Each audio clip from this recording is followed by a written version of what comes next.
So steam ಮತ್ತೆ pass ಮಾಡ್ತೀವಿ crude ಆಯಿಲ್ಗೆ. Further it will be processed with in a vacuum filter to remove the water content, water invisible water particles, dust particles, sediments ಎಲ್ಲ separate out ಆಗುತ್ತೆ. ಅದ್ರಲ್ಲಿ ನೀರು, ತೇವಾಂಶ, dust ಏನೇ ಇದ್ರು ಕೂಡ ಎಲ್ಲ ಸಪರೇಷನ್ ಎಲ್ಲ ಆಗಿ separate ಕಂಪ್ಲೀಟ್ ಆಗುತ್ತೆ. ಪ್ಯೂರಿಫಿಕೇಶನ್. ಹೌದು, ಕಂಪ್ಲೀಟ್ ಪ್ಯೂರಿಫಿಕೇಶನ್ ಆಗಿ ಅದು ಔಟ್ಪುಟ್ ಏನು ಬರುತ್ತಲ್ಲ ಅದನ್ನ ಇಲ್ಲಿ ನಾವು ಕಲೆಕ್ಟ್ ಮಾಡ್ಕೋತೀವಿ. That is called as clean Sandalwood oil.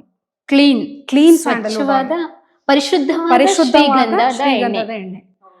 That is ready for packing, for soaps production, for everything. That is the end product. Okay, 1 kg ಶ್ರೀಗಂಧದ ಎಣ್ಣೆ ಎಷ್ಟಿದೆ ಮೇಡಮ್ ರೇಟ್? ಅರೌಂಡ್ ಅಪ್ರಾಕ್ಸಿಮೇಟ್ಲಿ ನಮಗೆ 2,60,000 ಚಿಲ್ಲರೆ. ಶ್ರೀಗಂಧದ ಎಣ್ಣೆನ ಯಾವ್ದಕ್ಕೆಲ್ಲ ಉಪಯೋಗಿಸ್ತಾರೆ? ನೀವು ಸೋಪ್ಸ್ ಪ್ರೊಡಕ್ಷನ್, ಮೇಜರ್ಲಿ ಸೋಪ್ಸ್ ಪ್ರೊಡಕ್ಷನ್ಗೆ ಯೂಸ್ ಮಾಡ್ಬೋದು, ಅಥವಾ it can be used as a perfume and in puja purpose also. ಈಗ ಟೆಂಪಲ್ಸಲ್ಲೆಲ್ಲ ಅಭಿಷೇಕಕ್ಕೆ ಅದಕ್ಕೆಲ್ಲ ಯೂಸ್ ಮಾಡ್ಬೋದು. And also it has some medicinal value also. It can cure cancer. Researches are going on. So it is also one of the best medicine for cancer. Okay, ಕ್ಯಾನ್ಸರ್ಗೆ ಎಷ್ಟೇ medicine ತಗೊಂಡ್ರು ಗುಣ ಆಗಲ್ಲ ಅಂತ ಇರ್ಬೇಕಾದ್ರೆ ಶ್ರೀಗಂಧದ ಎಣ್ಣೆಯಲ್ಲಿ ಗುಣ ಆಗುತ್ತೆ. ಯಾಕೆಂತ ಹೇಳಿದ್ರೆ ಶ್ರೀಗಂಧದ ಎಣ್ಣೆಯಲ್ಲಿ ತುಂಬಾ ಆಯುರ್ವೇದಿಕ್, ತುಂಬಾ ವೈದ್ಯಕೀಯ ಗುಣ, medicinal value. It has medicine value.